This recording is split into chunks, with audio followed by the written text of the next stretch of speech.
que ele estava no segundo céu, nas regiões celestiais. E ali ele fala com Deus. E perceba que Deus começa o diálogo. Agora vem algo muito forte aqui, pastor Gilson. Deus começa um diálogo elogiando um homem de carne e osso e pecador. Era Jó. Observaste tu, ó meu servo Jó, homem reto, íntegro, temente a Deus e que se desvia do mal. Peraí, Deus está elogiando um homem carnal como eu e você? É isso que me encanta nesse texto.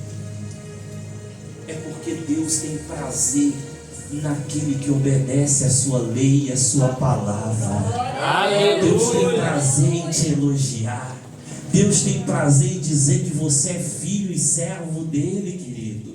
Aleluia. Deus tem prazer nisso.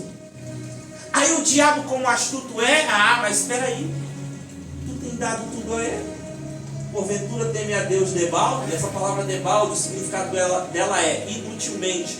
Porventura teme a Deus inutilmente a Jó, porque tu o cercastes de bens, tu colocaste tudo na mão dele. Aí eu quero ver ele não te adorar. Agora tira tudo dele e verá se não blasfema na tua face. O diabo estava tocando no mais profundo de Jó, para tirar tudo de Jó. Observe que o texto diz que a primeira coisa que o diabo tira de Jó não é os filhos, não é a mulher, não é o dinheiro, não é o pasto. A primeira coisa que o diabo tira de Jó são os animais. Por quê, presbítero Wesley, que ele tira os animais?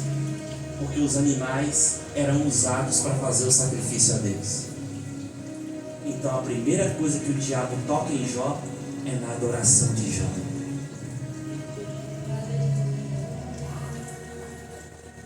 O diabo estava convicto disso. Se eu tirar os bois, se eu tirar as ovelhas, se eu tirar as jumentas, eu quero ver o que ele vai sacrificar por Deus dele agora. Eu quero ver o que ele vai fazer para sacrificar pelos filhos dele agora. Eu estou tirando a adoração dele. Eu estou tirando aquilo que ele usa para pedir perdão pelos pecados.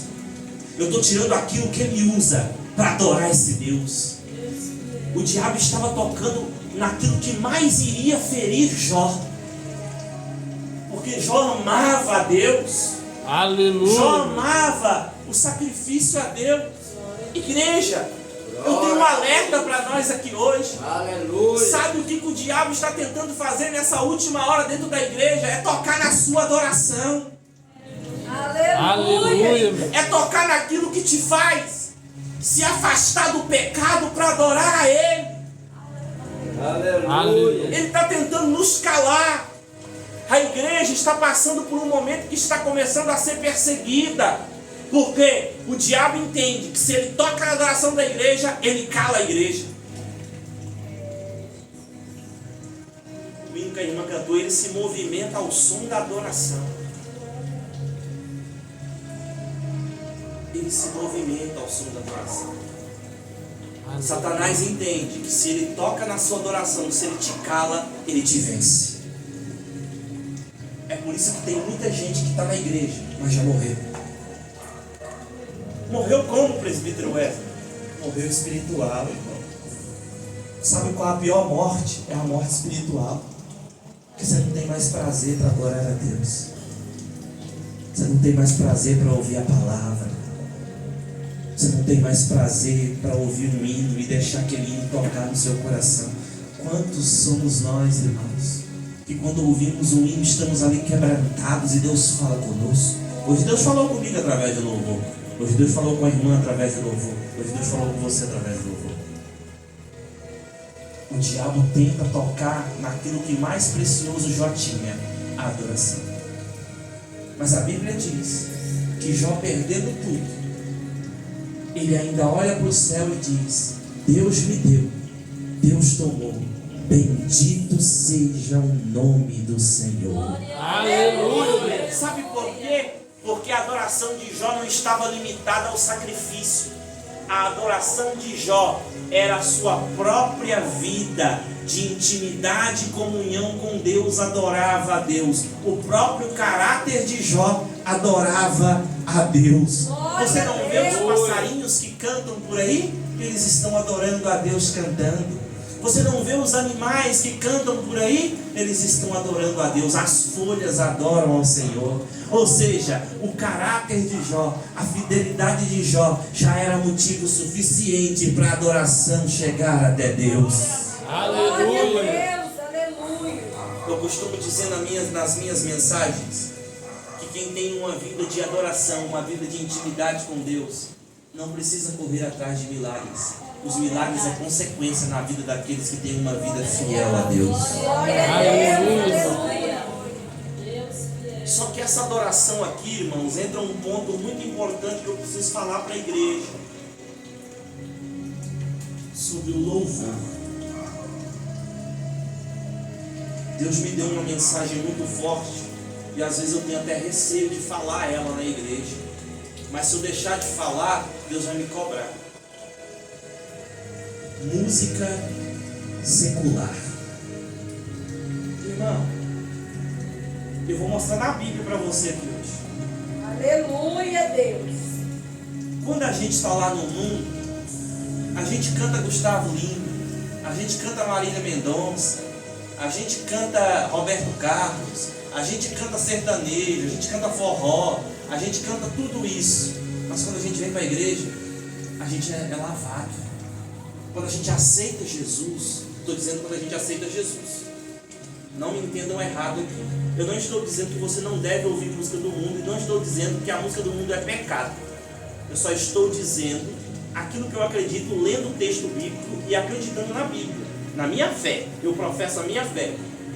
Os irmãos não são obrigados a concordar comigo. Eu não quero que você saia daqui de mal comigo, mas eu quero te apresentar algo que pode mudar a sua vida, que é Cristo Jesus. E quando você está em Cristo, tudo que você vai fazer é para louvar a Ele. Até os louvores que você vai cantar, até as músicas que você vai cantar, é para adorar a Ele. Outrora a gente cantava lá para o mundo, para satisfazer o nosso ego, para satisfazer os nossos sentimentos com aquelas canções. Mas agora, quando a gente aceita Jesus, é lavado e remido pelo teu sangue, agora a gente não canta para nos satisfazer, a gente canta para adorar e para bendizer o nome do Senhor Jesus. Aleluia, Jesus. Aleluia. Glória a Deus. Por que eu digo isso, irmão?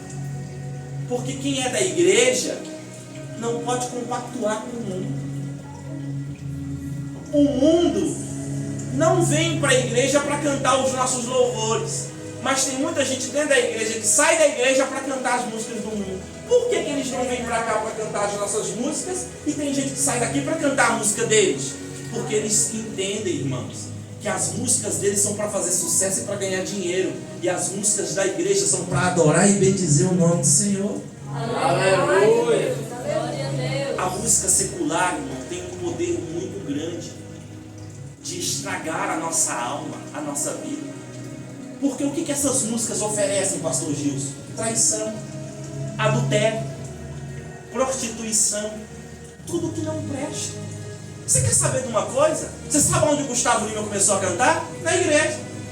Você sabe onde a Anitta, que hoje faz rebolar a bunda, me perdoe a palavra, aprendeu a cantar? Na igreja.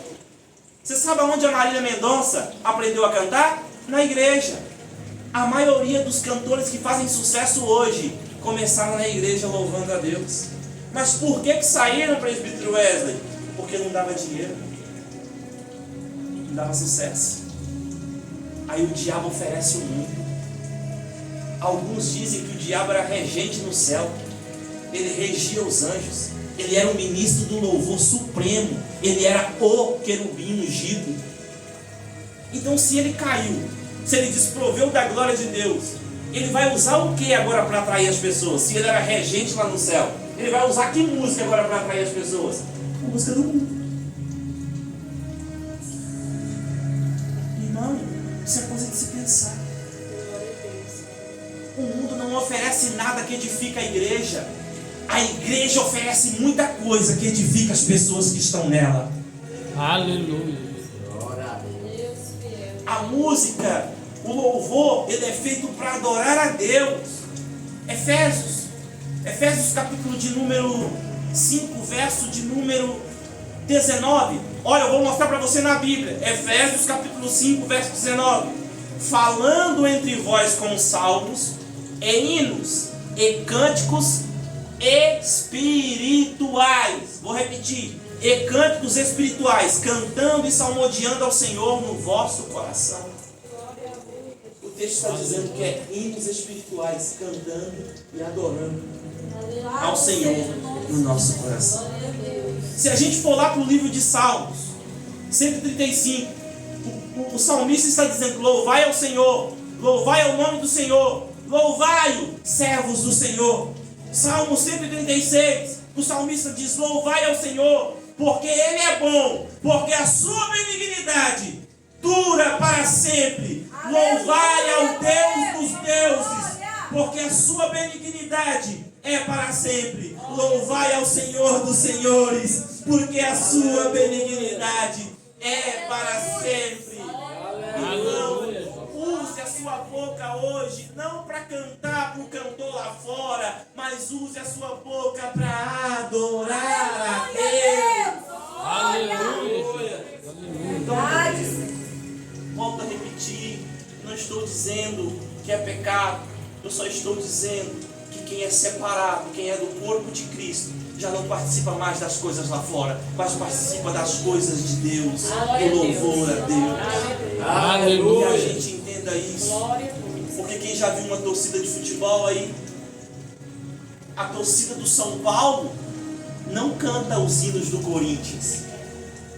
E a torcida do Corinthians não canta os hinos do São Paulo. Porque não bate, não cabe. Eles não podem se misturar. Então por que a igreja pode cantar e ouvir a música do mundo? Porque o mundo não se mistura e canta as nossas músicas. Então a gente tem que entender isso, que a nossa adoração tem que estar voltada a Deus. O Jó tinha prosperidade porque a sua vida não era uma vida do mundo, era uma vida de Deus. Era para Deus, era Glória a Deus. Aleluia. Então que a gente entenda isso. É claro que a gente vive no mundo, mas a gente não pode viver fazendo as práticas do mundo. A Bíblia diz que, filhinhos, não ameis o mundo e nem o que no mundo há. Aquele que está no mundo, o Pai não está nele, mas aquele que está em Cristo Jesus, o Pai está nele. Aleluia. A Bíblia diz que aquele que está no mundo, o amor do Pai não está nele, mas aquele que está em Cristo, o amor de Deus está nele. Glória a Deus. Aleluia. Amém, irmão? Amém. A gente compreenda isso. Porque lá no mundo, pastor Gilson, tem um cantor que eu amava demais. Vocês vão até estranhar, porque eu sou jovem, né? Amado Batista. Chorava por causa de Amado Batista, irmão. Chorava por causa das músicas daquele homem. Aí quando eu me converti, que eu aceitei Jesus, eu falei: meu Deus, que perca de tempo. Chorava por causa de um homem. Hoje eu choro nos pés do meu Deus. Aleluia. Que pode fazer tudo, que muda tudo, que faz tudo. O Deus que para o mar se for preciso, o Deus que abre o mar sobre o povo passar com o pé enxuto. O homem não tem nada para me dar, mas Deus tem tudo para me dar. Aleluia. No mundo eu tinha o meu fã. No mundo eu era fã, na verdade. Hoje eu sou filho de Deus. Aleluia. Hoje eu não tenho aquele para quem eu dedicar a ser um fã dele. Hoje eu tenho aquele a quem eu tenho que dedicar a ser filho dele. Aleluia. Então a gente entendeu o caráter, entendeu a adoração, e agora a gente vai entender o essencial, a intimidade de Jó. A Bíblia diz que ele era um homem reto. Ele só andava num caminho, o caminho de Deus. Um homem íntegro. Integridade, irmão, entenda isso aqui. Integridade é aquela pessoa que não se contamina com aquilo que está à sua volta. E Glória a Deus, aleluia. como Daniel, Sadraque, Mesaque e Abednego na Babilônia. Eles estavam na Babilônia, mas a Babilônia não contaminou eles. Babilônia significa terra de demônios. Lá se adoravam falsos deuses. Eles estavam na terra de demônios, mas os demônios não dominaram eles. Eles dominaram a terra dos demônios através da palavra de Deus.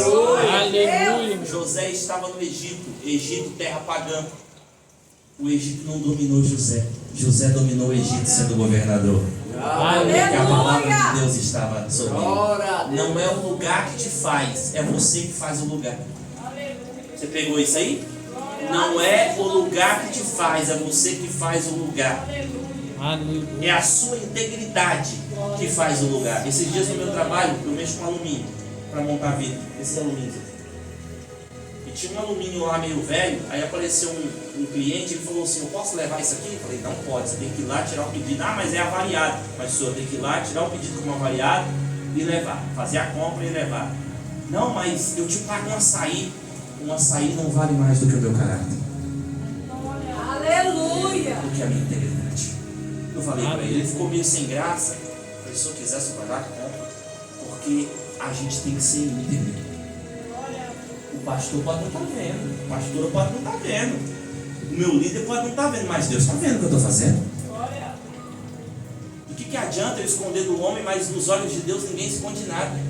Opa, e vou te dizer uma coisa: dos olhos do diabo também você não esconde, não. Porque tem dois seres te olhando, Deus e o diabo. Ele sabe se você é crente aqui e se você é crente lá fora. Lembra dos filhos do sacerdote? Foram expulsar os demônios. Não me lembro o texto agora, me perdoe a igreja por não ter na mente. Os filhos do sacerdote foram expulsar o demônio dele uma surra neles, deixou eles pelados, me perdoe a palavra, e eles saíram correndo. O interessante é que no texto diz assim: eu conheço, o diabo fala para ele: eu conheço a Paulo e a Jesus Cristo a quem ele prega. E vós quem sois? Veja que o diabo dá ênfase a isso. Eu conheço a Paulo. Por que o diabo falou isso? Eu conheço a Paulo. Porque ele sabia a vida íntegra que Paulo tinha diante de Deus. Ele não podia tocar. Você percebeu que no texto a Bíblia diz que Deus permite o diabo tocar? Você sabe o que eu entendo desse texto? Eu vim de uma igreja, de um ministério, não a igreja que eu estou hoje, mas uma igreja que eu já fui, que lá tudo era o diabo. Se eu ficasse doente era o diabo, se eu ficasse gripado era o diabo, se alguém morresse era o diabo, tudo era o diabo. Só que quando eu li esse texto eu entendi uma coisa: que aquilo que vem de mal sobre a vida do crente só pode acontecer se Deus permitir. Porque se Deus não permitir, o diabo não toca, o diabo não faz, o diabo não tira. Aleluia. Só se Deus permitir. Você está aqui hoje me olhando pregar, você está passando por alguma dificuldade, eu quero profetizar sobre a sua vida e dizer que Deus permitiu, mas que essa prova logo, logo vai passar. E que logo o Senhor vai se glorificar na tua vida. Amém? Amém. Então ter intimidade, irmão, é ser reto, íntegro, temer a Deus. Temer a Deus. Tem gente que teme muito o diabo. Eu tenho medo do diabo, eu tenho medo do escuro.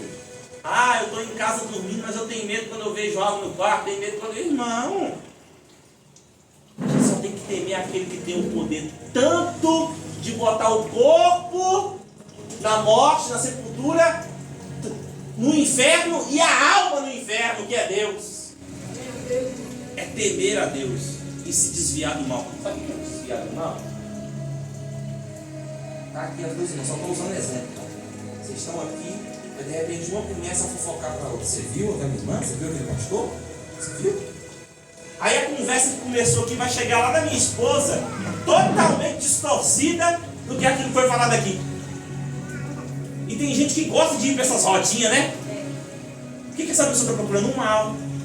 O Jó não gostava, o Jó se desviava do mal. Tem uma fofoca, estou fora. Tem uma conversinha? Estou fora. Tem isso? Estou fora. Porque o meu caminho é para o Senhor Jesus. Aleluia. Amém, irmão? Glória a Deus. Intimidade com Deus. Mateus 6,6. Entra no teu quarto, fecha a tua porta, fala ao teu pai que está em oculto e ele te recompensará publicamente. Daniel 6,10. E Daniel, ouvindo o êxito do rei, ele entrou no seu quarto e orava como de costume, 3 vezes ao dia. As suas janelas eram abertas da além de Jerusalém. Entenda que lá em Daniel 6,10, ele entra onde? No quarto. Mateus 6,6, Novo Testamento, Jesus fala, entra no teu quarto. Quarto é lugar de intimidade. Aleluia. Deus está dizendo, vá orar para mim na intimidade.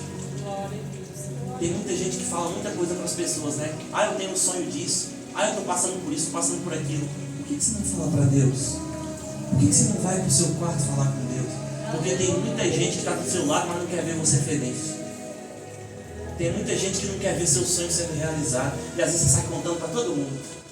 Aí você conta para uma pessoa e já diz assim, não vai dar certo. Aí Deus está esperando você dizer, graças a Deus, vem ter intimidade comigo aqui, porque se você contar para mim, eu tenho poder para fazer qualquer coisa na tua vida. Aleluia. Não disse que Jó foi próspero por causa disso? É intimidade. A gente tem que ter intimidade com Deus. É ter um momento em secreto com Deus. É ter um momento em particular com Deus. Porque se a gente tem um momento em particular com Deus, a gente começa a crescer na graça. A gente começa a crescer no conhecimento. De repente a gente já está íntegro com Ele. De repente a gente já criou um caráter diferente. De repente a nossa adoração já mudou. De repente quando a gente adora, o céu se abre. De repente quando a gente ora, as janelas do céu se abrem. De repente quando você fala para alguém que está doente, a pessoa é curada. De repente quando você profetiza alguma coisa, aquela coisa acontece. De repente você nem sabe que aquela pessoa está doente, mas quando você abraça ela, o poder de Deus desce sobre a vida dela e aquela pessoa é curada. Aleluia. Irmãos, eu me lembro quando eu era ainda mais jovem, uma irmã, eu gostava de beber muito suco e água lá no púlpito quando eu pregava no outro ministério. E um dia eu bebi um pouco da minha água, coloquei lá, tinha acabado o culto. Veio uma irmã e eu de olho nela, atendendo outras pessoas ali. Eu de olho nela, ela pegou minha água e bebeu. Quando ela bebeu, ela caiu endemoniada. Falei, vixe, eu até assustei, será que tem veneno na minha água?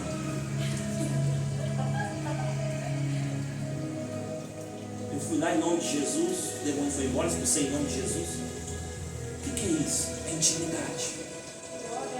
A unção de Deus na vida de quem tem intimidade começa a ser tão grande, que até as suas vestes, a Bíblia não diz que as vestes de Paulo, os lenços, as toalhas, a sombra de Pedro curava. E quando você tem intimidade, a unção de Deus é derramada sobre a sua vida. Até uma água, até uma roupa, até um toque que você fizer, a pessoa estiver doente, endemoniada, o demônio tem que sair, porque a unção de Deus fica impregnada na vida daquele que tem intimidade com Deus. Fica impregnada, pastor. Impregnada. Aleluia.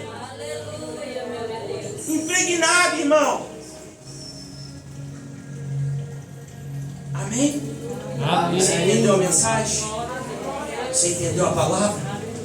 A gente precisa ter caráter. A gente precisa ter intimidade. E ter adoração. Aleluia. Porque se a gente tiver essas três características, Deus vai nos abençoar. Deus vai nos honrar. Glória a Deus. Eu me sinto muito honrado.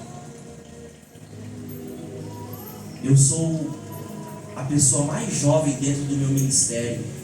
Eu posso dizer a pessoa mais jovem dentro da Assembleia de Deus do campo de Goiás hoje, a ter chegado ao presbitério aos 24 anos de idade. Não é para minha glória, para o meu mérito, mas eu me sinto honrado, porque quando você honra a Deus, Deus te honra. Aleluia. Eu não sei a maneira que você entrou aqui hoje, irmão. Eu não vim aqui pregar religião, eu não vim aqui pregar doutrina. Doutrina é da igreja, é do homem. Eu vim aqui pregar a palavra de Deus e dizer para você que está aqui nessa noite: eu tenho algo a apresentar para você. Aleluia. Eu tenho Jesus a apresentar para você aqui hoje. Glória a Aleluia. Deus. Aleluia. Jesus eu estou apresentando para você. Eu tenho 24 anos de idade, vou fazer dia 25, agora é dia 10 de dezembro. Tenho 24 anos. Foi a melhor escolha que eu tomei na minha vida, foi aceitar Jesus. Aleluia. Tem gente que me vê pregando assim, acha assim, meu Deus, deve cobrar, deve ganhar dinheiro demais, porque o povo costuma dizer que pastor é ladrão, né? Que pregador é ladrão. E irmãos, você vê a luta que eu estou enfrentando. Minha esposa está ali, tipo, eu tenho meu trabalho, não ganho muito bem, mas dá para sustentar minha família. Tenho meu trabalho de segunda a sábado, tem vezes que até domingo eu vou trabalhar. E Deus tem me dado graça. Aleluia, Jesus. Eu volto a repetir para você, eu não estou aqui para ficar rico. Eu não virei crente, eu não aceitei Jesus para ficar rico. Eu aceitei Jesus para morar no céu. Aleluia. Eu perdi a minha Glória a mãe muito Deus. cedo, eu tinha 13 para 14 anos quando eu perdi ela. Meu pai não era presente na minha vida. E nem por isso eu me tornei um criminoso. Nem por isso eu me deixei a vida me levar. Não, eu aceitei Jesus. Eu falei, eu vou aceitar esse Jesus. E se esse Jesus existe, porque eu não cria, eu não acreditava. Mas se esse Jesus existe, Ele vai mudar a minha vida. Ele mudou a minha vida. Aleluia. Desde Aleluia. os 14 para os 15 anos eu sirvo a Jesus. Eu nunca vou abandonar ela. Então eu quero dizer para você que está aqui hoje, a melhor escolha que você vai tomar na sua vida é aceitar Jesus.